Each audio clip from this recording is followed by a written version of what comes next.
1시간 만에 마무리하는 컴퓨터 활용 능력 필기 2급입니다.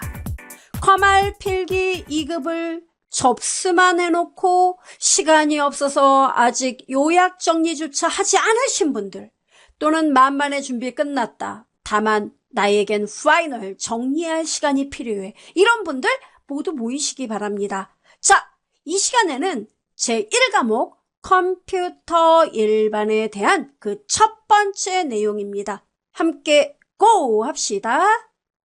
먼저 컴활의 시그니처죠. 자료의 표현 단위 잊을만 하면 한 문제씩 나옵니다. 이거 암기하셔야 돼요. 정보의 최소 단위 빨래, 세제, 비트 생각하시면 됩니다. 비트는 0 또는 1 둘 중에 하나만 표시합니다. 바이트는 우리가 세포 하나하나를 가지고 이거 내 손이야 믿을 수 있나요? 못 믿죠. 비트 8개 모았어요. 8비트. 이것을 바이트라고 불러요. 1바이트. 1바이트는 8개 비트. 이 중간에 4비트 묶음 니블이라는 애가 존재합니다. 요것도 또 간혹 나오더라고요. NIBBLE 4비트 모음, 8비트 모음은 바이트. 바이트는 드디어 의미 있는 문자, 즉 영문자 한 자리, 숫자 한 자리, 그리고 한글은 한자와 함께 2바이트가 필요합니다. 자, 바이트가 모여서 워드가 됩니다. 워드는 CPU가 한 번에 처리할 수 있는 데이터의 양을 의미합니다. 이 워드가 묶이면은 필드가 됩니다. 필드, 아이템, 바로 파일 구성의 최소 단위.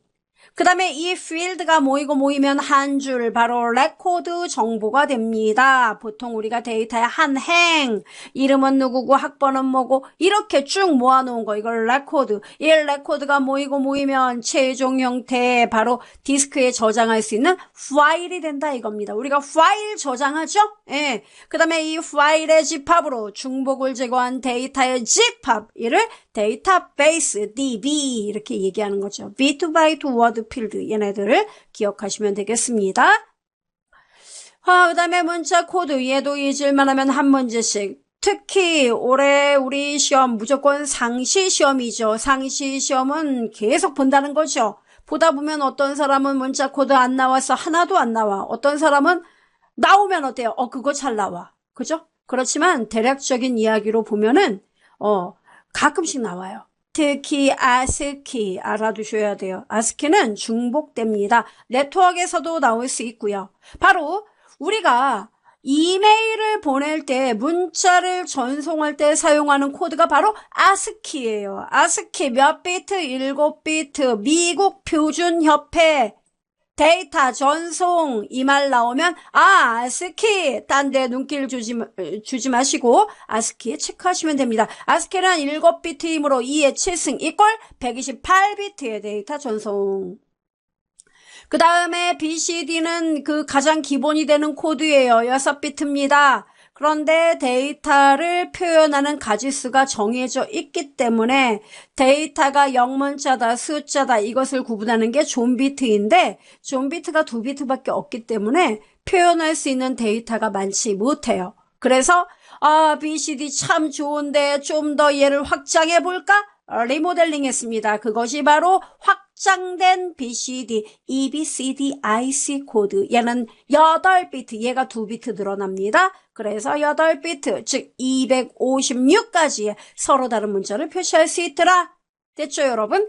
자, 그 다음에 우리는 하나, We are the world, 유니코드예요. 유니코드는 2바이트 코드입니다. 전 세계 나라의 언어를 한글, 한자, 영문 모두 다 우리는 We are the world, 바로 다 2바이트로 표시하죠. 됐죠, 여러분? 기억하시면 됩니다. 그 다음에 데이터를 전송하다 보면은 에러가 발생하는 경우가 있습니다. 그래서 데이터가 전송됐을 경우 에러가 있네, 없네, 이것을 딱 끄집어내는 거, 검출 코드죠. 에러 검출. 에러 검출에 가장 많이 사용되는 게 parity bit가 있습니다.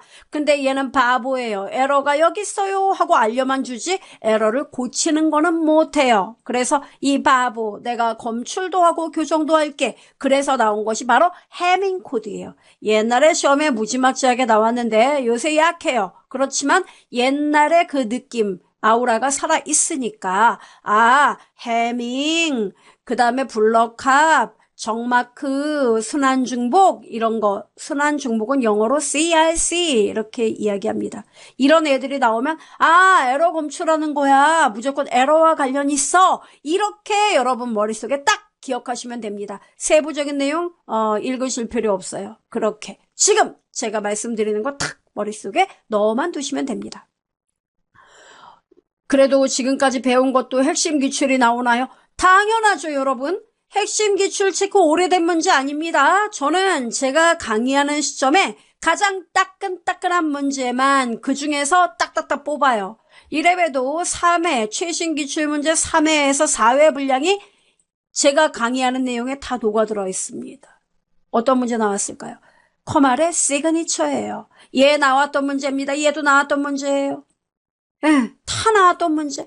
자, 1번 다음 중 컴퓨터에서 사용하는 유니코드 We are the world에 대한 설명으로 옳은 거. 표현 가능한 문자 수는 최대 256자. 에러 검출이나 교정이 가능해요. 에러 검출이나 교정이 가능하다고요? 이건 해밍을 말하는 거죠. 표현 가능한 문자수 최대 256자. 이건 EBCDIC. 연산을 빠르게 수행하기 위해 존 비트와 디지트 비트로 구성한다. 데이터의 처리나 교환을 위해 한 개 문자를 16비트로 표현한다. 몇 번이에요? 3번이나 4번인데? 망설이시면 안 돼요. 제가 방금 전에 We are the world라서 유니코드는 영문자, 숫자, 한글, 한자 다 2바이트라 그랬죠. 여러분 1바이트에 몇 비트예요? 8비트. 8이 16. 맞잖아요. 그러면 문자 표현하는데 16비트, 즉 2바이트로 표현한다 이 뜻이로군요. 그럼요. 그러니까 이거는 답을 망설이지 말고 눈에 딱 보자마자 4번 이렇게 하셔야죠. 여러분 1과목은요 빠르게 푸셔야 돼요. 왜? 2과목 스프레드시트에 엑셀 문제 나와봐요. 머리 아파요. 거기서 시간을 많이 할애를 하셔야지. 1번은 딱 보자마자 몇 번? 체크. 1번에서 옳은 거냐 옳지 않은 거냐 결론만 먼저 읽어요. 여기 딱 체크해요. 그리고 문제 샥 이렇게 봐야 돼요. 오케이? 자, 2번 문제. 다음 중 자료 구성 단위에 대한 설명으로 옳지 않은 것은 데이터베이스는 관련된 데이터 파일들의 집합. 오케이. 워드는 컴퓨터에서 한 번에 처리할 수 있는 명령 단위를 말한다. 오케이. 니블은 4개 비트가 모여 1개 니블을 구성한다. 아이고 오케이. 비트는 정보의 최소 단위이며 5비트가 모여 1바이트가 된다. 이건 합격하라는 얘기 아니에요? 푸시 너에 대한 합격. 그죠? 4번이에요. 몇 비트가 모여야 1바이트 된다고요? 8비트. 3번 많이 나왔었습니다, 여러분. 3번 말이죠. 다음 중 빈칸 용어를 올바르게 나열한 것은? 자, 읽어보겠습니다. A는 생활에서 관찰이나 측정을 통해 얻을 수 있는 문자나 그림, 숫자 등의 값을 의미한다. 딱 찔러보니까 자료하고 정보 간의 싸움이네요. 그 다음에 이러한 요소들을 모아서 핵심적인 내용 나옵니다. 의미 있는 이용 가능한 형태. 이게 뭔 말이냐면 이제 설명드리죠. 우리 생활에 널려 있는 거.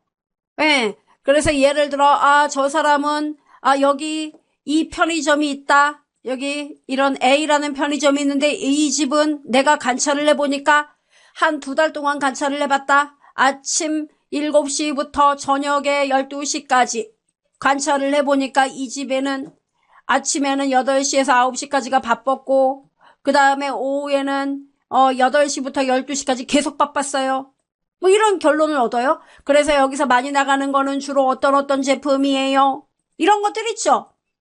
바로 이렇게 여러분이 관찰이나 또는 뭔가를 위해서 얻을 수 있는 그 문자, 그림, 숫자 이걸 우리는 자료, 데이터라고 불러요. 그리고 이 데이터에서 여러분이 좀 더 이 내용을 더 깊이 들어갑니다. 여기에서 이 데이터들을 쭉쭉쭉 뽑아보니까 주로 가장 많이 나가는 데이터가 아침 7시 때에는 내가 쭉 보니까 이거를 모아서 데이터 재고 분석을 해보니까 7시에서 9시 사이에는 커피가 많이 나갔습니다. 그래서 커피를 맨 앞에다 배치를 해놔야겠어요. 이런 거 있죠. 그 다음에 저녁에는 주로 맥주하고 또 여기에 보니까 무슨 마른 안주가 많이 나갔습니다. 그러니까 맥주하고 마른 안주를 한꺼번에 앞에다 배치를 해야겠어요. 이것이 바로 뭐죠? 자료를 가지고 뭔가 의미 있는, 즉 영업에 활용할 수 있는 형태로 바꾸는 거죠. 이것이 바로 정보가 되는 겁니다. 그리고 마지막 C, 이제 그럼 답은 2번이죠. 이렇게 골라야죠. 뭐란 정보통신기술의 혁신을 바탕으로 경제와 사회의 중심이 물질이나 에너지로부터 정보로 이동하여 정보가 사회의 전 분야에 널리 확산되는 거. 정보가 사회의 전 분야에 확산된다. 정보화 사회죠. 그래서 우리 시골에도 보면 정보화 마을이라는 데가 있습니다. 특산품 온라인으로 판매도 하고 다 하는 거죠. 2번이 답입니다. 이 문제는 되게 오래전에도 나오고 최근에도 나왔습니다. 알아두세요. 4번 다음 중 컴퓨터에서 사용하는 바이트에 대한 설명으로 옳지 않은 것은 1바이트는 8비트, 일반적으로 영문자나 숫자는 1바이트로 한 글자를 표현하고 한글 및 한자는 2바이트로 한 글자를 표현한다. 딩동댕. 1바이트는 컴퓨터에서 각종 명령을 처리하는 기본 단위이다. 1바이트로는 256가지의 정보를 표현할 수 있다. 몇 번일까요, 여러분? 네, 몇 번이에요? 3번이죠. 컴퓨터에서 각종 명령을 처리하는 기본 단위는 word. 바이트가 아니에요. 됐죠? 그럼 4번은 왜요? 여러분 1바이트는 8비트죠. 8비트 이지수의 8승, 2의 8승은 256가지 EBCD IC 코드와 똑같습니다. 됐어요, 여러분? 네, 답 3번이에요. 자, 이런 문제들 나왔었습니다. 다시 한번 자세히 봐주시고요. 자, 드디어 우리는 컴퓨터의 생김새 중에 하드웨어, 소프트웨어가 있습니다. 컴퓨터는 저게 컴퓨터야. 이걸 가리키는 하드웨어와 그 기계를 의미 있게 만드는, 즉 어떤 프로그램을 공급하는 소프트웨어, 이렇게 두 종류로 나뉘게 됩니다. 이제 우리는 하드웨어에 대한 이야기를 하고 있는 겁니다. 자, 먼저 CPU 나왔어요. CPU라는 거는 사람으로 따지면 브레인, 뇌와 똑같아요. 얘는 데이터 처리를 위한 컴퓨터 시스템의 핵심 장치를 말합니다.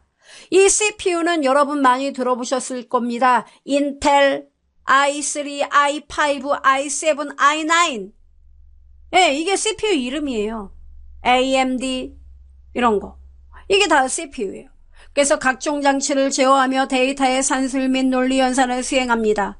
이 CPU의 구성은요, 제어장치, 연산장치, 그리고 레지스터, 이렇게 세 가지로 구성된다는 거 알아두시면 됩니다. 그리고 CPU 속도, 이걸 나타내는 용어들이 많은데요. MIPS, 플롭스, 클럭, 메가헤르츠, 이런 게 있습니다.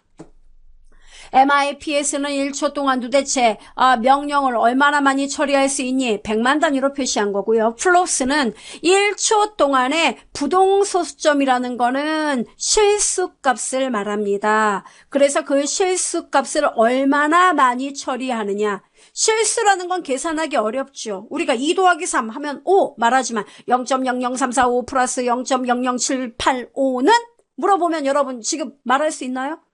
그런 분은 지니어스예요. 말 못해요. 그런 계산을 얼마나 빨리 하느냐. 그게 바로 CPU의 성능을 측정한다 이거죠. 플롭스. 그 다음에 클럭은요. 1초 동안의 on and off CPU에서 발생하는 주파수의 의미입니다. 이 주파수 값이 어때요? 크다는 얘기는 그만큼 일을 많이 한다는 얘기죠. 클럭입니다. 그 다음 메가헤르츠. 우리가 헤르츠 표현 많이 하는데 얘는 바로 이 클럭의 속도 단위를 우리가 메가헤르츠 말합니다. 됐죠, 여러분? 자, 그러면 이제 이 CPU의 요소인 제어장치 봅시다. 우리 시험에는요, 제어장치의 역할, 제어장치를 구성하는 요소들, 연산장치의 의미, 연산장치 구성하는 요소, 이런 것들이 시험에 나옵니다. 자, 제어장치는 뜻 알아두세요. 컴퓨터 시스템의 작동을 통제, 지시한다. 컨트롤 유닛, 이게 제어예요.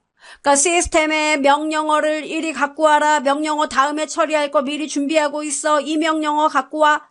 이런 역할을 하는 게 바로 제어 장치예요. 주기억 장치에 기억된 명령을 꺼내 읽어서 해독한 후 연산 장치에 적절한 신호를 보내는 것. 누가요? 제어 장치가. 자, 그렇다면 제어 장치의 구성 요소 나오는데 프로그램 카운터는 뭐냐? 바로 다음에 실행할 명령의 주소. 이번 게 아니라 다음 실행 명령 주소예요. 명령 레지스터는요, 현재 실행 중인 명령어를 기억합니다. 해독기는 실행할 명령을 해독해 부호기로 전송한다. 부호기는 뭐예요? 받은 거, 그 명령 실행하기 위해 각 장치에 사용할 수 있도록 변환해 주는 거. 요 정도 알아두면 돼요. 그 다음에 연산장치는 말 그대로 뭐예요? 제어장치로부터 받아온 데이터를 가지고 필요한 연산 동작 실행하는 겁니다. 자료를 논리적으로 판단하고 비교, 그 다음에 판단, 이런 것들도 해줘요. 따라서 연산장치는 더하고 빼는 거 있겠죠. 가산기가 더해주는 작업. 그 다음에 누산기는요, 그 더한 결과를 일시적으로 또는 어떤 계산 곱한 결과, 더한 결과, 뺀 결과, 올린 결과, 이런 결과를 잠깐 기억하는 임시 기억 장소. 뭐라고요? 누산기. 그 다음 보수기는요, 이 연산장치에서 뺄셈을 할 때는 빼기를 곧바로 못합니다. 보수를 취해서, 반대값으로 취해서 계산을 하게 되는데, 이때 보수를 만드는 기능, 이것이 보수기가 됩니다. 그 다음에 데이터 입력해서 연산한 결과, 데이터 일시적으로 기억하는 거, 데이터 레지스터. 그 다음에 상태 레지스터는 연산 결과로, 예를 들어서 10 더하기 1 이렇게 했으면은 어떻습니까? 19 더하기 1로 할까요? 예. 이러면 9하고 1하고 더하면 0 됐네. 하나 올림수 발생하죠. 올림수가 발생했다, 안 했다? 이거 상태. 그 다음에 데이터가 너무 커가지고 어때요? 용량 오버 처리됐다, 오버플로우. 이런 것들.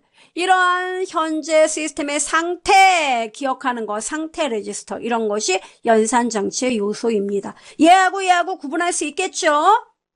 그 다음에 레지스터는 한 비트를 저장할 수 있는 플립플롭의 모임이에요. 레지스터는 CPU 안에 들어있기 때문에 속도가 아주 빠릅니다. CPU 안에서 자료의 이동을 위해 사용하는 임시 기억 공간을 우리는 뭐라고 부른다? 레지스터.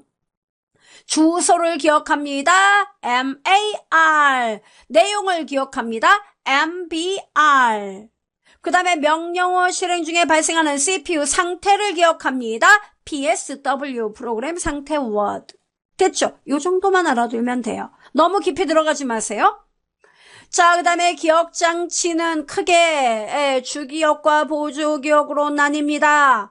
자, 주기억장치. 옛날엔 시험에 롬, 램, 어마무시하게 나왔다 하면 얘네들이었어요. 요새는 그렇지 않아요. 그렇지만 제가 뒤의 내용 설명을 위해서 생략하지 않고 그대로 기재를 했습니다. 자, 주기억 장치는 여러분 CPU가 직접적으로 참조하는 메모리예요. 근데 중요한 거는요, 미리 알아두세요. CPU는 속도가 매우 빨라요. 주기억은 안 빠른가 보죠? 예, 이 주기억 장치는 CPU보다 좀 느려요. 즉, CPU가 시속 100km로 달리는 자동차라면 주기억 장치는 시속 60km 정도밖에 안 돼요. 그런데 자, 중요한 건 뭐냐면 CPU가 필요한 데이터가 있으면 얘한테 요구를 해야 되거든요. 야, 데이터 이거 내놔 이렇게. 근데 내가 얘기를 걸었는데 얘가 시속 60이라 아직 안 왔어요. 그러면 CPU는 어떻게 할까요? 기다리고 있죠. 왜 안 와? 이렇게. 그럼 기다렸다가 이제 얘가 헥헥거리고 오면 어때요? 데이터 내놔. 이렇게 해서 처리를 하고 처리된 결과 다시 내보내고 이러면 너무 CPU가 오래 기다려야 되고 그것은 결국 사용자가 보기에 이 컴퓨터 너무 느리네 이런 결과로 와요. 그래서 이 CPU가 직접 참조하는 게 주기억인데 이들 간의 갭이 너무 속도 갭이 크기 때문에 이 사이에 CPU와 주기억 사이에 속도를 약 한 시속 90km 정도대의 메모리를 하나 만들어둬요. 그럼 어때요? CPU가 너무 계속 빨갛죠. 자, 지우고. 그럼 CPU가 시속 60인 주기억을 기다리면서 있는 것보다 90이 내는 어때요? 거의 나하고 비슷하죠, 속도가? CPU하고? 그러니까 어때요? CPU가 자주 참조하는 데이터를 이 90km 요 메모리에 저장을 해둬요. 그러면 CPU는 어때요? 필요한 데이터를 얘한테 기다리지 않고 얘하고 통신을 하니까 어떻습니까? 훨씬 시스템 속도 빨라지겠죠. 그게 바로 뭐냐면 우리 시험의 시그니처, 바로 캐시 메모리예요. 그게 잘 나와요? 그렇습니다. 토시 하나 안 틀려요. 자, 지금 기억하세요. CPU와 주기억 장치 간의 속도 차이 해결! 이게 핵심어죠. 누구하고 누구? CPU와 주기억 장치. 시속, 그러니까 머릿속에 CPU는 시속 100이야. 캐시는 시속 90km. 그 다음에 메인 메모리 시속 60이야. 이렇게 기억해도 벌써 답 나와요. 딴 거 외울 필요 없어요. 그것만. 근데 만약에 이게 CPU가 찾고자 하는 데이터가 이 캐시에 다 들어있으면 다행인데, CPU가 요구하는 데이터가 캐시한테 막 가서 야 데이터 내놔 그랬는데 나 그 데이터 없는데? 이러면 어떻게 될까요? 하는 수 없이 얘는 열받아서 어때요? 주기억 장치 올 때까지 기다려야 되죠. 따라서 CPU가 원하는 데이터가 캐시에 기억되어 있을 확률, 이걸 우리가 히트율을 이렇게 불러요. 이게 높아야지 시스템 속도가 향상되는 거예요. 그렇죠? 그리고 캐시의 종류는 L1, L2 이렇게 두 가지가 존재합니다. 먼저 CPU가 최애 사용하는 데이터는 L1 캐시에, 그리고 그 외의 데이터가 L2. 됐죠, 여러분? 네. 캐시 설명 끝났습니다. 꼭 알아둬야 돼요. 자, 그리고 이 주기억 장치는 이제 램하고 롬으로 구성됩니다. 예. 그러면 롬하고 램 구분을 하면, 램은요, 여러분이 컴퓨터를 키면은 워드 작업, 엑셀 작업 이런 작업하죠. 그럼 화면에 나타나는 그 내용들, 그게 램에 저장되는 내용입니다. 그런데 누가 전원 스위치 확 내렸어요. 그럼 컴퓨터 키면요, 데이터 날아가죠. 저장 안 하면. 그죠? 예. 그게 바로 뭐예요? 전원이 꺼지면 기억된 내용이 날아가는 게 램의 성격. 롬은 전원이 꺼져도 기억된 내용이 날아가지 않는 비휘발성 메모리를 갖고 있습니다. 됐죠? 그래서 롬의 종류가 되게 중요합니다. 자, 롬의 종류 함께 보자고요. 롬은 마스크롬, P롬, EP롬, EEP롬 이렇게 있는데요. 특히 여러분은 EEP롬을 알아둬야 돼요. 왜? 이 EEP롬이 바로 플래시 메모리의 소자가 되기 때문에 그렇습니다. 기억 소자, 재료가 된다는 거죠. 마스크롬은 제조회사에서 미리 프로그램을 딱 만들어서 저장해 놓은 겁니다. 사용자 하나도 못 건드려요, 얘. 그 다음에 P롬은 한 번에 한해서 사용자가 프로그램 내용 바꿀 수 있는 거. EP롬은 그러지 말고 롬에 들어있는 프로그램 내 맘대로 지우고 새로 깔도록 하자. 뭘로 지우느냐? UV 광선, 자외선 이용해 롬에 저장된 내용을 지우고 새로 깔 수 있는 걸 말합니다. EEP롬은요, 기억된 내용을 전기적으로 지우고 새로운 내용을 기억시킬 수 있는 것을 말합니다. 됐어요? 자, 그 다음에 그래서 이 EEP롬과 아예 연관돼서 설명을 드리죠. 요 뒤에 가면요, 캐시 메모리 다음에 많이 나오는 게 플래시 메모리예요. 플래시 메모리는요, 기억된 내용은 전원이 나가도 지워지지 않아요. 왜요? 롬의 기억 소자를 사용하니까. 어떤 롬? 바로 EEP롬. 그래서 대표적으로 이 플래시 메모리가 어디에 사용되느냐? 디지털 카메라, MP3 플레이어 이런 디지털 기기에 사용되고 있습니다. 시험에 무지하게 많이 나왔어요. 됐죠? 자, 그럼 돌아갑니다. 그 다음에 램은요, 읽고 쓰기가 가능한 휘발성 메모리, 주로 우리가 일반적인 프로그램 데이터를 기억한다 그랬죠? 램의 종류, SRAM, DRAM이 있는데요. SRAM은 전원이 공급되는 한 기억 내용이 유지됩니다. 전력 소비가 많고 가격이 비싸요. 바로 이 SRAM의 기억 소자가 캐시 메모리의 원료로 사용된다는 거예요. 정말요. 예, 속도가 빨라요. 가격은 비싸고요. 그리고 우리나라 그 반도체 1위 DRAM이에요, DRAM. 이 DRAM에서 DDR DRAM 여러 가지가 나오죠. 그래서 얘는 재충전이 필요하다. 일정 시간이 지나면 방전돼서 재충전 필요하다. 우리가 PC의 주기억 장치 하면 보통 DRAM을 말하는 겁니다. 됐죠, 여러분? 요 정도만 알아두면 돼요. 한 5년 전이면 이거 달달달 외워야 됐죠. 근데 지금은 그럴 필요 없습니다. 흐름대로 이해를 해주시기 바라요. 자, 그 다음 보조기억장치 나왔습니다. 여러분 컴퓨터에 C 드라이브, D 드라이브, USB 메모리 이런 거 있죠? 그게 뭐예요? 다 보조기억장치예요. 즉, 여러분 어떤 프로그램을 다운로드, 어떤 파일을 이메일로 다운을 받았다든가 그럼 어때요? 저장하죠. 그거 저장하는 거 어때요? 컴퓨터가 꺼져도 기억된 내용에 그대로 들어있어야 되죠. 그게 바로 보조기억장치입니다. 즉, 주기억장치에 한정된 기억 용량을 보조하기 위해 사용하는 메모리, 이걸 뭐라고 불러요? 보조기억장치. 전원이 꺼져도 내용이 지워지지 않아요. 그죠? 그 다음에 주기억장치에 비해 가격이 저렴하고 대용량이죠? 여러분 하드 막 몇 테라바이트, 1테라바이트 막 이렇죠. 자료 접근 방법에 따라 순차와 직접 접근이 있다. 옛날엔 말이죠. 그 보조기억장치 하면은 우리가 가장 많이 썼던 게 하드디스크였거든요. 그래서 우리 시험에 한 3년 전까지만 해도 그 하드디스크에 대한 문제가 시험에 많이 나왔었어요. 근데 요새는 이거 안 봐도 돼요. 나오면요. 나올 확률이 좀 약하죠. 왜? 요새는 하드디스크에서 점점점 PC 업그레이드 할 때 SSD로 다 바꿔요. SSD요? 예. SSD가 그래서 그런 까닭에 우리 시험에 엄청 잘 나와요. 이제 얘가 나왔던 부분이 얘로 바뀐다고요. 지금 그런 지 꽤 됐어요.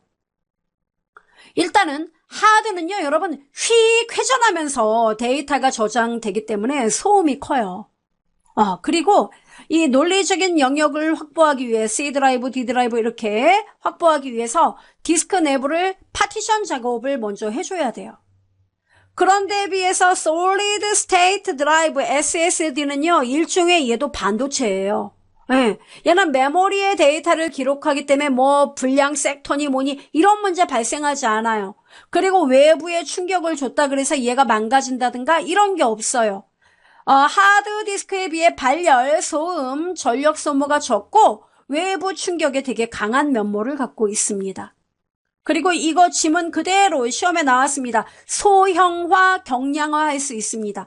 노트북에 들어가는 SSD는요, 우리 손가락 마디, 예, 엄지손가락만한 크기예요. 그 정도로 경량화할 수 있습니다. 근데 중요한 거는 이게 좋죠. 속도도 빨라요. 소음도 없어요. 안전해요. 근데 문제는 가격이 좀 비싸요. 근데 요새 많이 보급화되니까 예전보다는 가격이 많이 저렴해졌습니다. 우리 시험에는 얘를 기억하세요. 똑같은 시간이라면 얘는 갔어요. 얘를 기억을 하세요. 됐죠? 자, 캐시 설명드렸고, 가상 메모리는 도대체 뭐냐? 가상이라는 건 뭐예요? 가짜, 실제로 없단 얘기예요. 가상 메모리는 실제 주기억장치의 용량은 어때요, 여러분? 보조기억장치보다 당연히 용량이 적어요.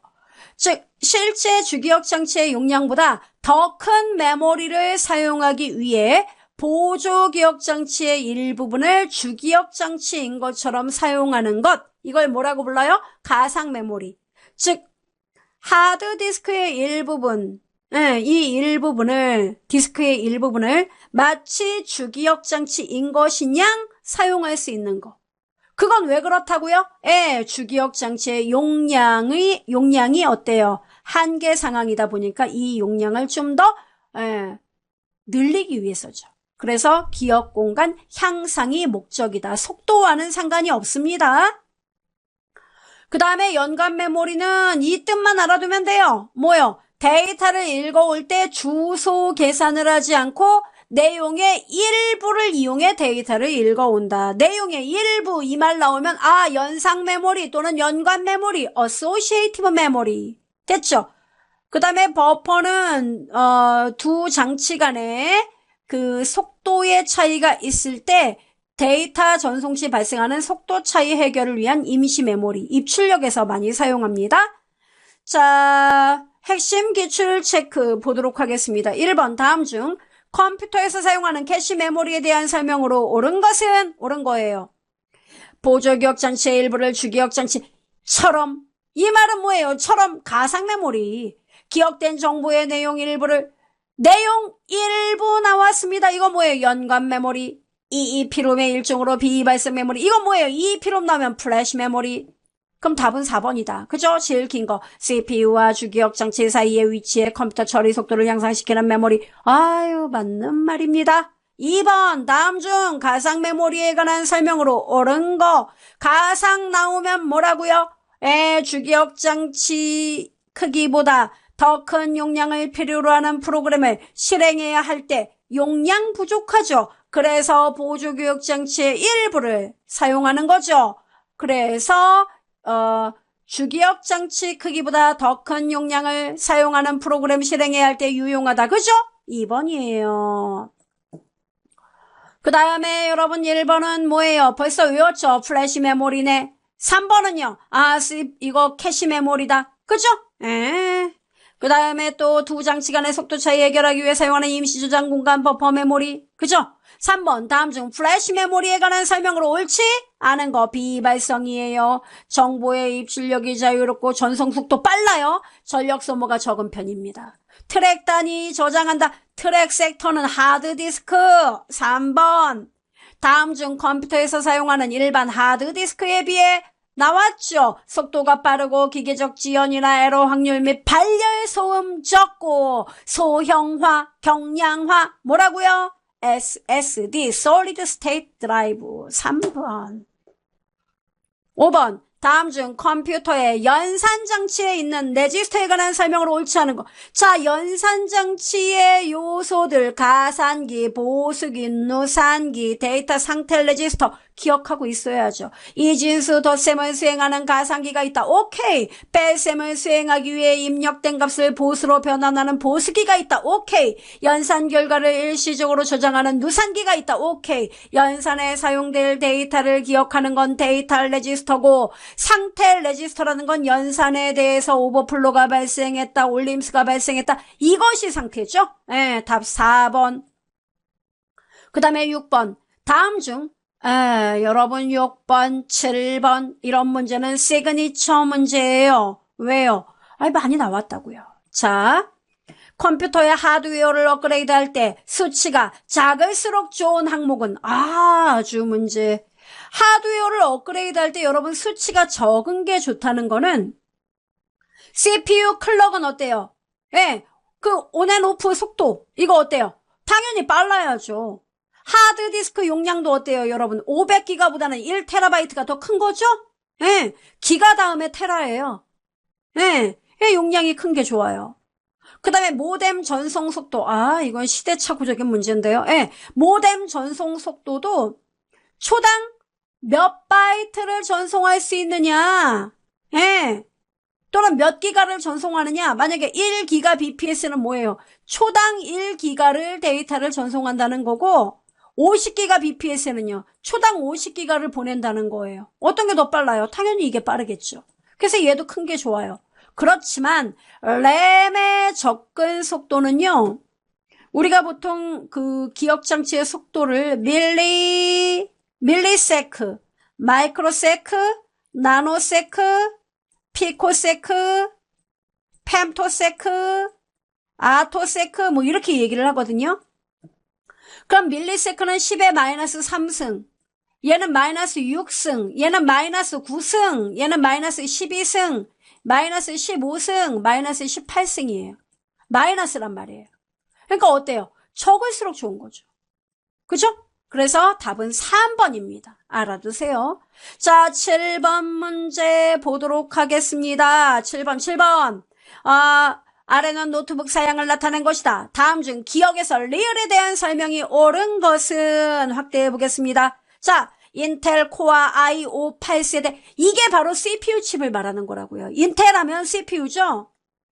밑에도 인텔인데 인텔 UHD 그래픽이란 말 나왔죠. 여러분 그래픽은 더 선명한 화질을 제공하는 거죠.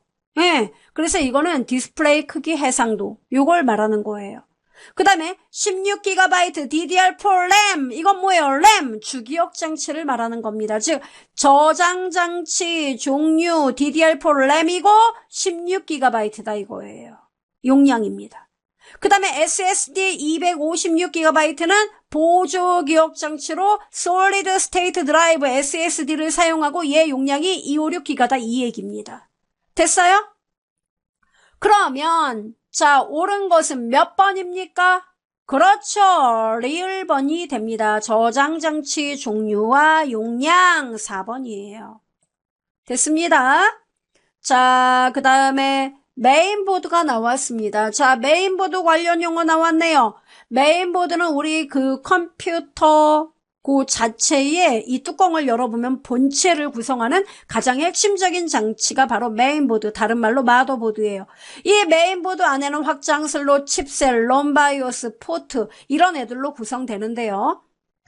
이 중에서 롬바이오스는 컴퓨터 전원을 켤 때 여러분 컴퓨터 딱 이렇게 뭐예요? 스위치 누르면 뿅 소리 나면서 막 이렇게 부팅 되기 전에 막 혼자 일하죠. 예, 거기까지 작업이 바로 롬바이오스가 하는 일입니다. 컴퓨터 전원을 켤 때 컴퓨터 제어와 기본 작업을 처리하는 프로그램으로 컴퓨터 부팅 방법과 운영의 기본 정보가 등록되는 곳이 바로 롬바이오스예요. 즉 시스템이 작동되기 위해 필요한 드라이버를 메모리에 올려 각종 하드웨어 장치를 사용할 수 있도록 하는 역할을 합니다. 우리가 롬바이오스를 보통 펌웨어라고도 불러요. 이 롬바이오스 안에는요, 일단 어떤 요소들이 있냐면 포스트하고 세모스가 있는데요.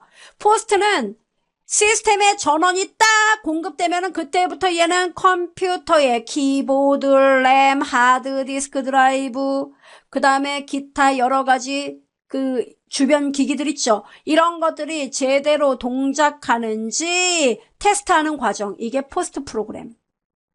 그 다음에 CMOS는요, 여러분 PC에, 여러분 시스템에, 시스템 날짜라든가, 부팅 순서라든가, 칩셋 설정, 그 다음에 전원, 그 다음에 시스템에 대한 암호, 하드디스크 타입, 이런 것들을 설정하는 게 바로 CMOS 설정 내용이에요. 가볍게 읽어보시면 됩니다. 그렇지만 포트는 여러분 시험에 잘 나와요. 잘 나오는 거 USB 포트, HDMI. 얘네가 잘 나와요. 우리 왜 한번 여러분 저 약간 졸립죠? 예. 스마트폰으로 보고 계신 분은 어쩔 수 없어요. 근데 여러분 데스크탑에서 혹시 앉아서 듣고 계신 분은 한번 이렇게 살펴봐요. 목 운동도 할 겸 이렇게 살살. 예. 허리 운동도 할 겸 이렇게. 그러면 이렇게 꼽는 데가 있단 말이에요. 그러면 이렇게 요런 애들 있죠. 요런 거. USB 메모리 꼽는 거요. 예. 이게 USB 메모리 꼽는 곳인데 보면은 이렇게 까만색 색깔이 있고 하늘색 색깔이 있는데 이게 USB 메모리도 버전이 있어요. 네. 자, USB 메모리 우리가 많이 쓰는 거니까 시험에 잘 나와요.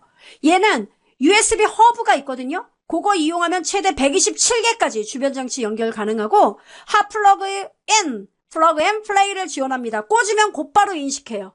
그게 핫 플러그 인. 그 다음에 직렬, 병렬, PS2 포트를 통합한 직렬 포트예요. 직렬. 직격이 아니라 직렬 포트. 병렬이 아니라 직렬 포트예요. 그래서 얘는 USB 1.0부터 지금 3.1 뭐 이렇게 나오는데 중요한 거는 얘네들은 그 데이터 전송 속도가 어때요? 빠르단 얘기죠. 특히 USB 2.0 요 까만색 드라이브가 2.0인데 얘는 초당 480Mbps였고 3.0은 5GBps, 훨씬 빠르죠? 예, 이렇게 색깔이 달라요. 그리고 얘의 한때는 라이벌이었던 i1394, 이건 애플에서 이제 만든 건데, 직렬 인터페이스로 주변 장치 63개 연결합니다. 옛날엔 얘를 참 좋아했는데요. 중요한 거는 USB 메모리가 얘네들까지 다 집어삼켰습니다. 얘는 100에서 1GBps 속도 지원한다고 그러죠? 얘는 더 빨라요. 그죠? 그 다음에 케이블이 없이 적외선을 이용해 주변 장치와 통신하는 거 있죠. 예. 케이블이 필요 없어요. 노트북 같은 거. 예. 이게 IRDA. 그 다음에 요새 핫하게 잘 나오는 거 HDMI 포트 여기 있어요. 왜 TV 같은 거 이렇게 볼 때 여러분 HDMI 케이블 연결하죠. 그러니까 TV 통해서 스마트폰하고 연동을 해요. 이럴 때도 이 HDMI를 이용하거든요. 영상과 음성을 하나의 케이블로 전송하는 디지털 포트. 이 자체가 시험에 나와요. 이거 하나 알아두세요. 셋톱, DVD 플레이어 등의 기기와 리시버, 모니터, HDTV 등의 출력 장치를 연결하는 데 사용한다. 됐죠, 여러분? 직렬병렬은 뭐 한 번씩 읽어보면 되겠습니다. 블루투스, 이건 뭐예요? 여러분 블루투스 이어폰, 네, 많이 사용하죠. 블루투스 마이크, 뭐예요? 가까운 거리 무선 통신 가능하게 해주는 통신 방식이죠. 핸드폰, 노트북과 같은 휴대 가능한 장치 간의 양방향 정보 전송이 가능하다는 거. 자, 핵심 기출 체크 나왔습니다. 1번 다음 중 USB 인터페이스에 대한 설명으로 옳지 않은 거 틀린 거예요. 직렬 포트보다 USB 포트의 데이터 전송 속도 당연히 더 빠르죠. USB는 컨트롤러당 최대 127개까지 포트 확장 가능하다.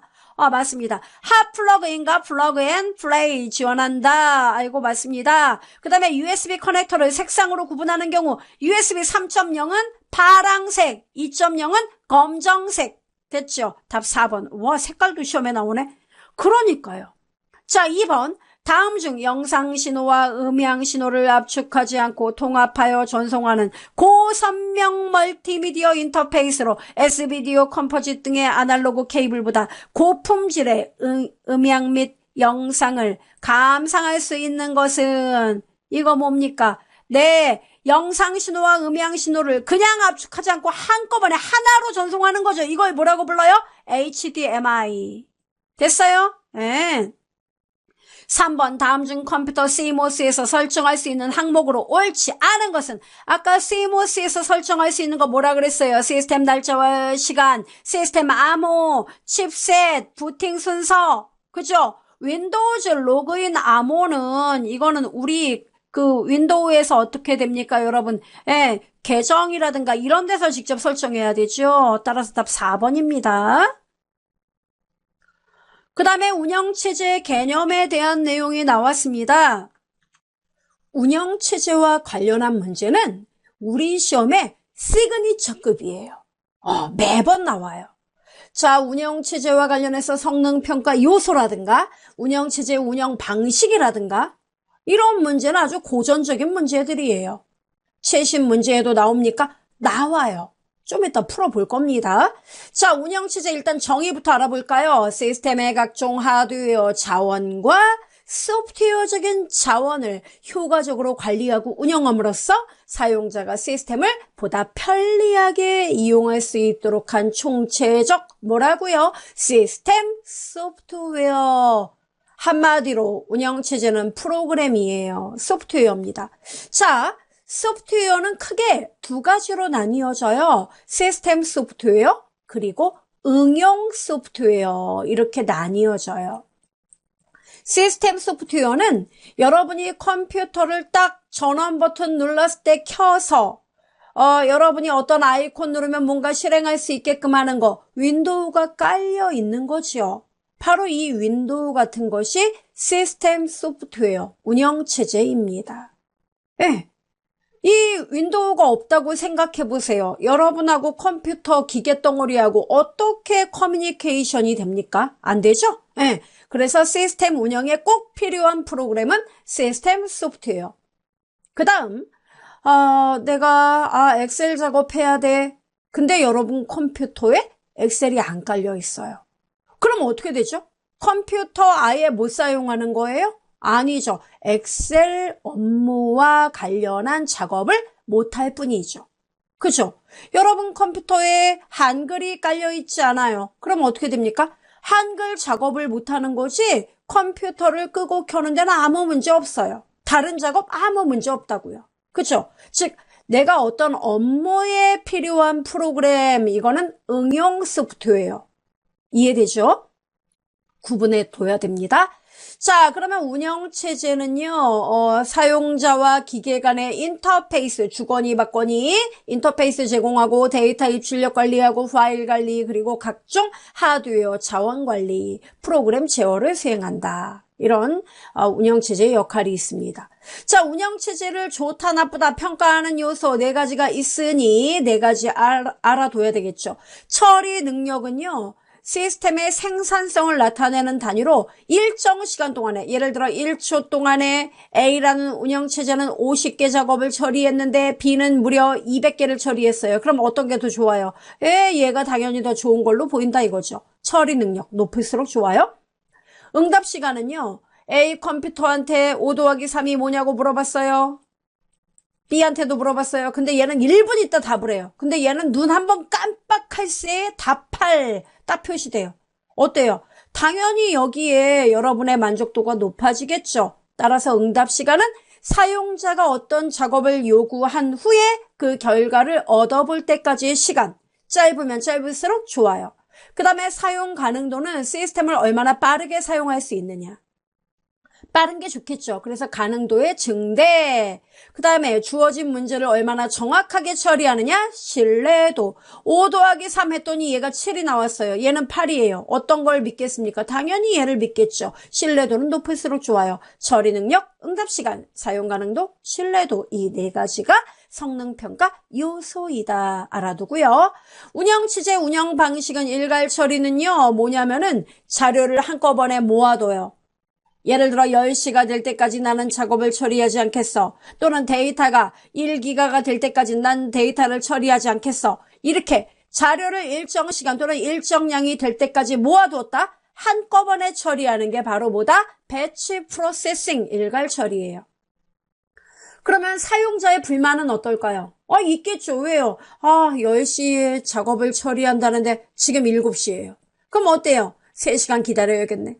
이렇게 응답 시간에 대한 만족도가 제일 낮은 게 일괄 처리예요. 뜻 알아두고요. 실시간은 자료가 발생하면 그때그때 네 고객님 하고 곧바로 처리하는 거. 됐죠? 다중 프로그래밍 하면은 얘는 하나의 기억 장치에서 여러 프로그램을 동시에 처리하는 거. 시분할은 시간을 나눴어요. 시간을 슬라이스했어요. 즉 한 대의 컴퓨터에 동시에 여러 명의 사용자가 일정 시간 동안만 똑똑똑 CPU 나눠서 처리하자. 그 다음에 다중 프로세싱은 CPU가 여러 개예요. 여러 개 프로그램을 여러 개 CPU, 프로세서가 CPU입니다. 이걸 동시에 처리하는 거. 분산 처리는 네트워크의 발전으로 어떤 역할이냐면은 이 각각의 시스템들을 여러 지역에 이렇게 흐트러 놓는 거죠.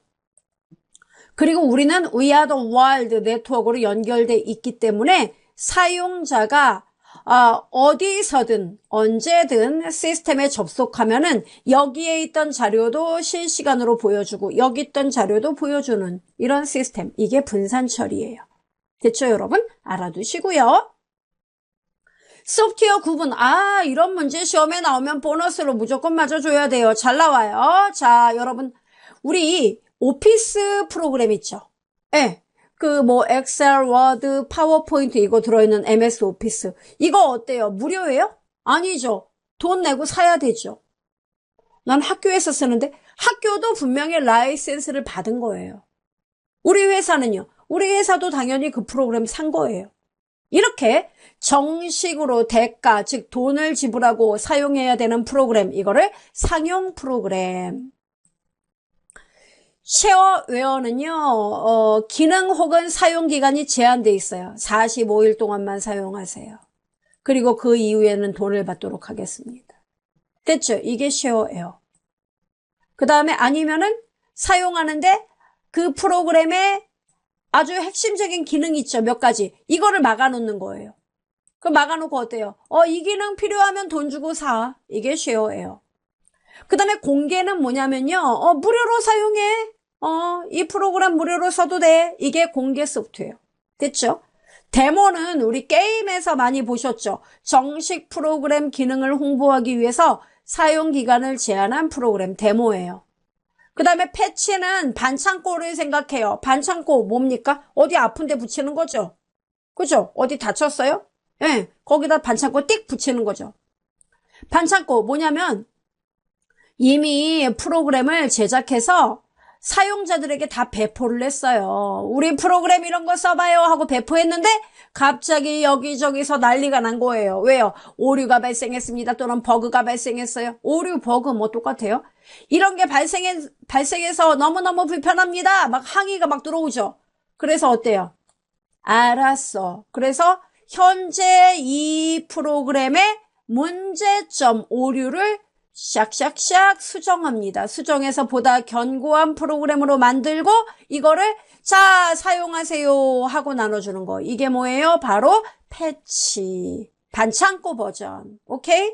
그 다음에 알파, 베타 헷갈리죠? 여러분 알아둬야 됩니다. 알파는 정식 프로그램 앞두고 일단은 프로그램이 제대로 돌아가는지 테스트해야 되죠. 그래서 우리 회사 안에 일단은 테스터 요원들 자 여러분들 사용해 보세요. 한 10명을 모집해요. 그래 놓고 이 우리 회사 즉 개발자들이 이 뒤에 이렇게 딱딱 있어요. 팔짱을 끼고 딱 바라보고 있습니다. 사용해 보세요. 이렇게 즉 우리 회사 안에서 테스트해 보는 거. 이게 알파. 그 다음에 베타는 뭐냐면 자신감 뿜뿜이에요. 이제 이 프로그램을 정식으로 배포하기 전에 일단은 일반 사용자들에게 나눠줘요. 베타 버전입니다. 한번 사용해보세요. 우리 거. 이렇게 다 나눠줘요, 막. 그러면 이 사용자들이 자기네 집에서 또는 자기네 사무실에서 막 써보겠죠. 써보고 뭐예요? 에러가 발생합니다. 이렇게 이제 들어오겠죠. 그러면 아직 이 프로그램 정식 출시는 안 되겠네. 좀 내용 수정해야겠다. 이게 베타예요. 이해되죠? 그러니까 회사 안에서 테스트는 알파, 그 다음에 일반 사용자에게 공개되는 건 베타. 됐죠? 트라이얼은 상용 소프트웨어를 일정 기간 동안 사용해 볼 수 있는 거, 체험판 역할입니다. 됐죠? 그 다음에 객체 지향 프로그래밍은 여러분 참 신경 쓰는 아이예요. 왜요? 잊을만 하면 한 문제. 옛날엔 매일매일 나왔었죠. 근데 요새는 뜸해요. 그래도 뜻은 알아둬야 돼요. 그 뜸한 상태가 바로 여러분이 시험 볼 때가 될지도 몰라요. 자, 객체 지향형 프로그램은 객체 중심의 프로그래밍. 그래서 얘 같은 경우에는 여러분 특징을 알아두는 게 더 빠르겠죠. 효과적 프로그램 운영. 중요한 거 여러분 캡슐, 상속, 다형성 이런 말이 나오면 객체 지향형 프로그래밍, 영어로 Object Oriented Programming, OOP 이렇게 시험에 나와도 객체 지향형 프로그래밍이야 라고 알아두면 돼요. 그리고 이 객체 지향형 프로그래밍의 대표적 언어, 프로그램 언어는 C++, 자바, 스몰토크, 그 다음에 .NET 기반의 언어가 있습니다. C#, VB.NET, ASP.NET. 됐죠, 여러분? 자, 프로그램 언어는 여러분 시험에 그래도 이 객체 지향형 프로그램 특징보다는 더 빈번하게 출제가 됩니다. 이 중에서도 요새 핫한 프로그램 언어, 당연히 HTML5예요. 예. 자, 웹 프로그램, 우리가 웹페이지, 앱, 이런 것들을 개발할 때 사용하는 언어들이 나오는데요. 웹의 가장 기본이 되는 언어는 HTML이에요. 월드 와이드 웹, 따따따의 홈페이지 작성 시 사용되는 언어, 문자, 화상, 음성, 영상을 포함하는 웹페이지를 작성하는 가장 기본이 되는 언어가 HTML입니다. 그런데 세월이 흘러서 이 HTML은 뭔가 웹페이지 안에서 어떤 멀티미디어를 돌려야 한다든가 뭔가 어떤 로그인 작업을 해야 한다든가 이런 작업을 할 때 보안과 관련한 내용들을 할 때 부가적인 어떤 프로그램을 깔아야만 됐어요. 예, 바로 액티브엑스 같은 그런 복잡한 작업을 했었는데 이 HTML5에서 그 문제를 해결합니다. 얘는 자 여기 여러분 비디오 HTML이 모태예요. 예, 얘 그대로 갖고 가는데 여기서 더 업그레이드 된 거죠. 비디오, 오디오 등 다양한 부가 기능과 최신 멀티미디어 컨텐츠를 뭐 필요 없이 액티브엑스 같은 복잡한 프로그램 추가 설치 없이도 브라우저에서 쉽게 볼 수 있도록 한 표준 언어. 이게 뭐라고요? HTML5. 이 뜻 요거 별표.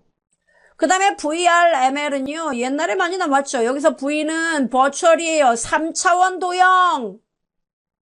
그래서 가상세계 웹페이지 이 말 나오면 VRML. 그 다음에 여러분 무선 접속 WML. 그 다음에 XML은 옛날에 많이 나왔죠. 얘 같은 경우에는 여기 여러분 인터넷뿐만 아니라 전자출판, 의학, 경영, 법률, 판매, 자동화, 디지털 도서관, 전자상거래에 이용되고 있더라. 누가 XML이. 즉 얘는 태그를 사용자가 필요한 태그를 직접 사용자가 만들 수 있다는 이점이 있습니다. 나머지 ASP, PHP, JSP는 프로그램 언어, 웹페이지를 만들기 위한 서버용 프로그램 언어입니다. 한 번씩 읽어보세요. 자, 핵심 기출 체크 봅시다. 배운 것도 없는데 벌써 체크요. 시험에 여러 번 나왔던 핵심 내용이에요. 진국 중에 진국이에요. 자, 확실하게 알아두셔야 됩니다. 1번 컴퓨터 소프트웨어에서 쉐어웨어는 옳은 거. 쉐어웨어가 뭐라 그랬어요? 뭡니까? 일정 기간 동안만 사용하고 나머지 돈 내야 되는 거죠. 정상대가 지불한다. 이거는 뭐예요? 상용 소프트웨어. 특정 기간이나 사용 기간에 제한을 두고 무료로 배포한다. 맞지요? 2번입니다. 개발자가 소스를 공개했다. 이거는 여러분 뭡니까? 오픈 소프트웨어죠. 그 다음에 배포 이전에 테스트 버전의 소프트웨어이다. 네, 배포하기 전에 테스트 버전 뭡니까? 베타 버전. 그죠? 그 다음에 2번 다음 중 컴퓨터 운영체제의 주요 기능으로 옳지 않은 겁니다. 자원의 효율적 관리를 위해 스케줄링 제공하고 시스템과 사용자 간의 편리한 인터페이스, 데이터 및 자원 공유. 여러분 여기 운영체제 기능 제가 여기 보여드린 거 요거 보이죠? 이 내용이었구나. 됐죠 여러분? 그 다음에 자, 시스템을 실시간으로 감시하여 바이러스 침입을 방지하는 기능을 제공한다. 이거는 백신의 역할 아니에요? 답 4번. 3번 다음 중 윈도우즈 업데이트가 속한 사용권에 따른 소프트웨어 분류 유형으로 가장 적절한 거는 이게 뭔 말이에요? 한글인데 한글이 아닌 듯? 여러분 윈도우즈 업데이트란 말 나오죠? 우리 윈도우즈 10 같은 경우도 업데이트 막 자동으로 얘가 해줘요. 예. 그러면 업데이트 한다는 얘기는 뭐예요? 기존의 버전에서 어떤 속도가 느린 문제라든가 기존의 버전에서 어떤 버그가 있었던 거 이런 것들을 바로 수정해서 업그레이드 시킨다는 얘기거든요. 그럼 그게 뭘까요, 여러분? 그렇죠. 바로 패치가 되는 겁니다. 패치, 반창고. 이 문제예요. 참 좋은 문제죠. 알아둬야 돼요. 4번, 다음 중 차세대 웹 표준으로 텍스트와 하이퍼링크를 이용한 문서 작성 중심으로 구성된 기존 표준에 비디오, 오디오 등 다양한 부가기능 추가해 최신 멀티미디어 컨텐츠를 액티브 없이도 답 뭐예요? HTML로. 우와, 이게 나왔다고요? 그럼요. 5번 다음 중 컴퓨터 운영체제 운영 방식에서 임베디드 시스템에 대한 설명으로 옳지 않은 거. 제가 임베디드 말씀 안 드렸거든요. 임베디드라는 건 내장되어 있다는 뜻이에요. 즉 얘 같은 경우에는 제어가 필요한 시스템의 두뇌 역할을 하는 전자 시스템으로 TV, 냉장고 등의 가전제품에 많이 이용되고 있고요. 임베디드가 다 내장되어 있어요. 처리할 데이터 일정량 또는 일정 시간 동안 모아서 한꺼번에 처리 생뚱맞죠? 이거 뭡니까? 이거 일괄 처리. 맞다 일괄 처리다. 그럼요. 그러니까 얘는 바보. 그럼 2번이 답인가요? 그럼요. 얘는 임베디드를 묻는 건데 임베디드는 굉장히 콤팩트한 시스템이에요. 즉 하나의 마이크로 프로세서 칩에 특정 기능을 수행하는 응용 프로그램을 그 안에 다 탑재를 해서 기능을 수행토록 하는 겁니다. 하드웨어와 소프트웨어가 하나로 결합된 제어 시스템을 말해요. 됐죠? 자, 6번. 다음 중 추상화, 캡슐화, 상속성, 다형성 나왔습니다. 이것의 특징을 갖고 있는 프로그래밍 기법 뭐라고요? OOP, 객체 지향 프로그래밍. 2번. 기출문제 다시 한번 익혀두시기 바랍니다. 자, 드디어 윈도우즈 10, 윈도우즈에 대한 이야기가 나왔습니다. 윈도우즈 문제는요, 우리 시험, 2급 시험에서 적으면은 3문제, 많으면은 5문제까지 출제가 됩니다. 20문항에서요. 그래서 윈도우즈 문제를 무시할래야 무시할 수가 없습니다. 그런데 윈도우즈 범위가 되게 넓잖아요. 그 범위 다 배우려면 한도 끝도 없어요. 우리는 우리 시험에 나오는 파트만 집중적으로 공부를 합니다.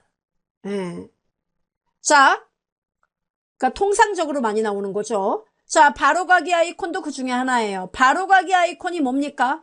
바로 이걸 얘기합니다. 자, 여러분, 제가 지금 강의를 하고 있는데 여러분 제 강의를 PC에서 듣고 계시다면 한번 눌러보실래요?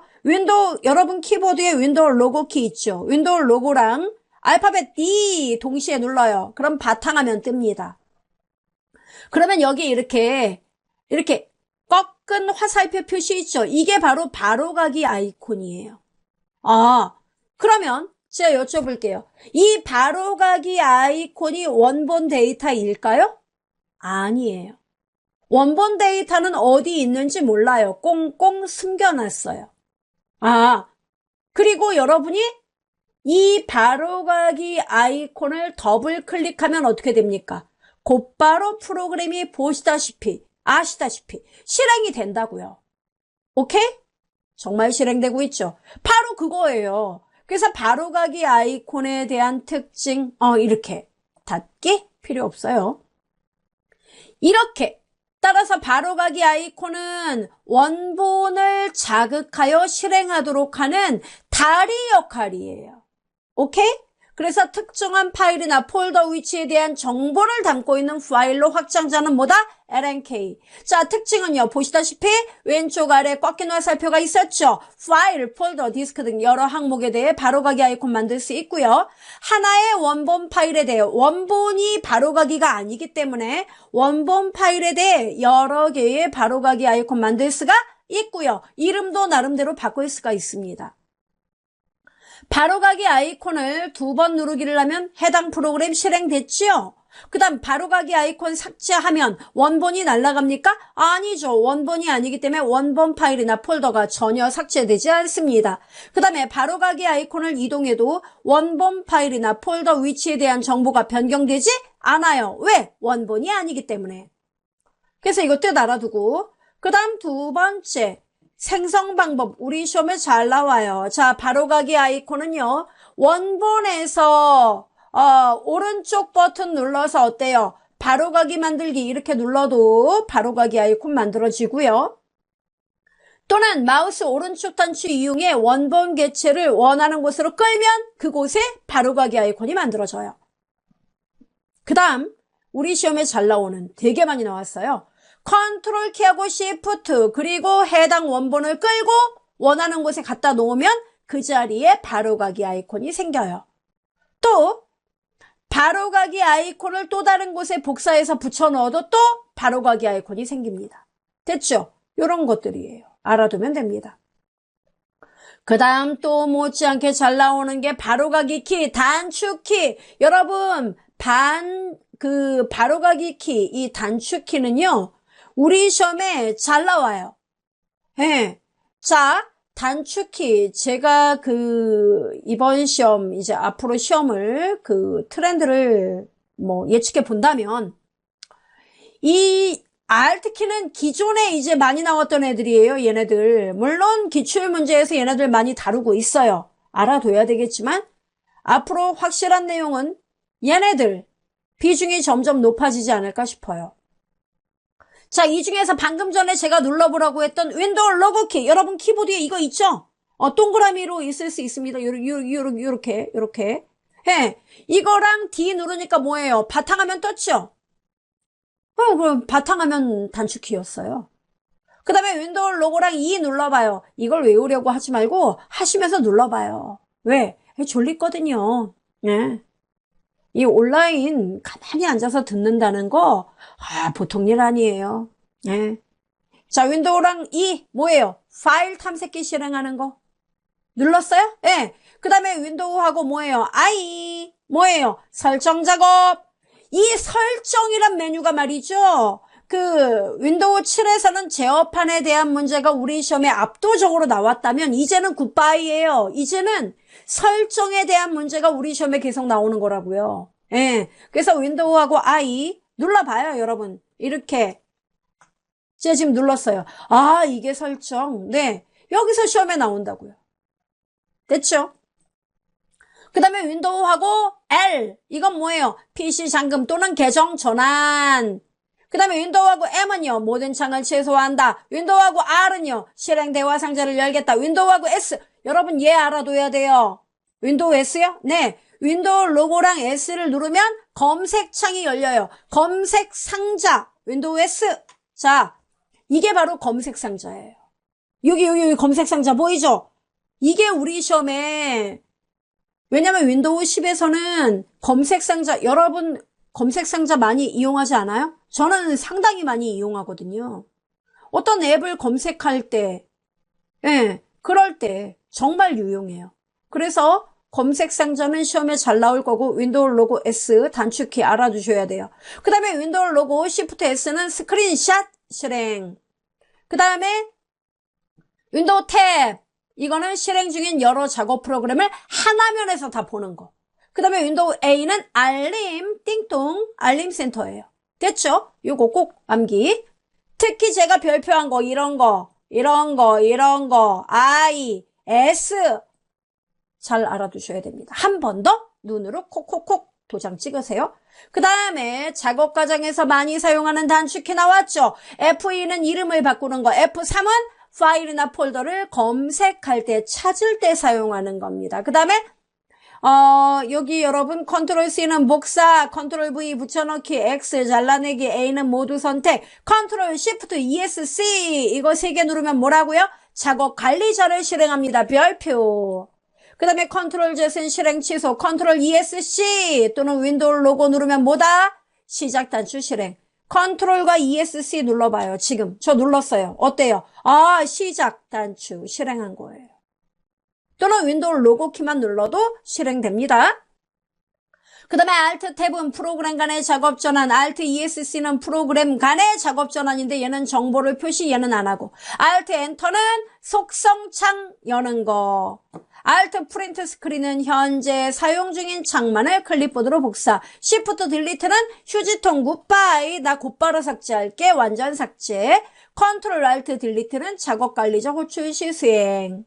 됐죠, 여러분? 요런 애들. 특히 여기서 Alt, Enter 알아두셔야 돼요. Alt, Tab 이런 거. 됐죠? 나머지 Shift, Delete 요 정도. 됐죠? 그래서 요런 내용들 기억을 해주시면 되겠습니다. 자, 작업 표시줄에 대한 내용 나왔죠? 여러분, 작업 표시줄은 어디를 말하는 겁니까? 네, 바로 여기. 요것을 우리가 작업 표시줄 이렇게 불러요. 그럼 작업 표시줄을 보면 뭡니까? 검색 상자 나오죠? 참고로 이 검색 상자는 나타나게 할 수도 있고, 보이지 않게 할 수도 있습니다. 어떻게?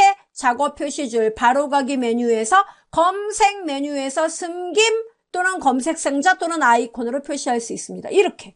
아, 됐죠? 이런 애들은 아주, 우리 시험에 잘 나올 수 있는 것들이니까 알아둬야겠죠. 자, 그 다음에 작업 표시줄은 현재 실행 중인 프로그램의 목록을 표시하고요. 등록된 프로그램 목록을 마우스로 선택해서 창 전환이 쉽죠. 그 다음에 화면에 상하 좌우 가장자리로 이동할 수 있는 거죠. 바로 이렇게요. 그러다 드래그 직접 제가 보여드리고 있습니다.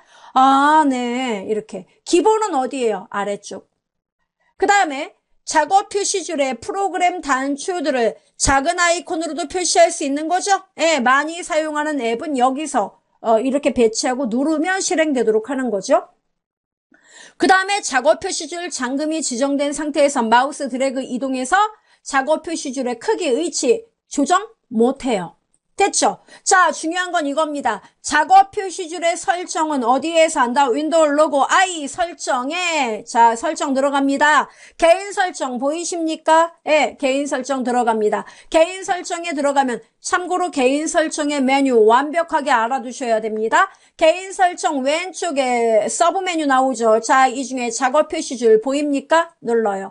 작업 표시줄에 보면은 뭐예요? 작업 표시줄 잠금을 해제하거나 예, 켜놓을 수 있습니다. 이걸 켜놓으면 뭡니까? 작업 표시줄의 위치나 크기 조절할 수 없어요.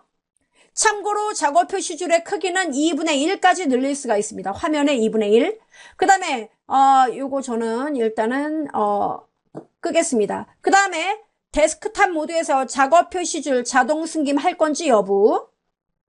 작은 작업 표시줄 단추를 키면은 아이콘들이 작아져요. 됐죠? 곧바로 보여드리고 있습니다. 그 다음에 여러분 미리 보기 바탕화면 미리 보기 할 거냐 말 거냐 이것도 할 수 있고요.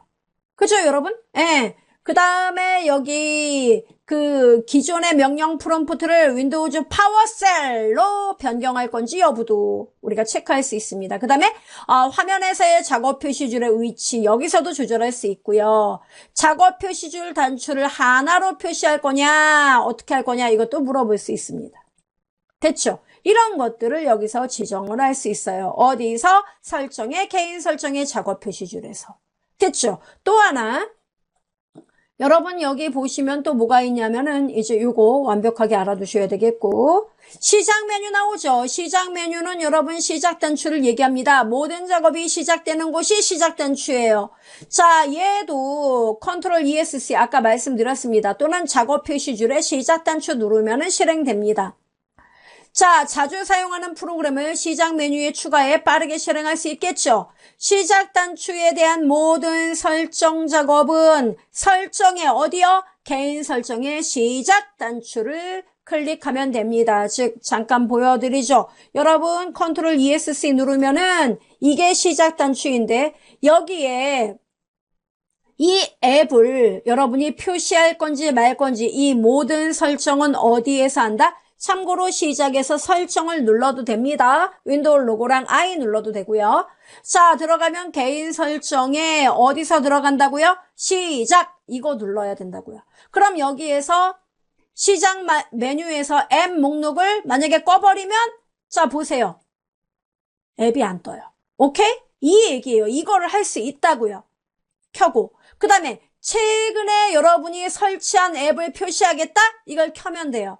그 다음에 여러분이 많이 사용하는 앱을 표시하겠다 이걸 켜면 돼요. 저는 그래서 나와 있습니다. 많이 사용하는 앱 여기 이렇게. 확인됩니까? 예. 이런 식으로 여러분이 이 시작 메뉴도 개인 설정에서 직접 설정할 수 있다는 이야기입니다. 이런 메뉴들 여러분 꼭 한 번씩 눌러보고 실습해보면 굳이 외우실 필요가 없습니다. 여기까지 정리를 부탁드리겠습니다.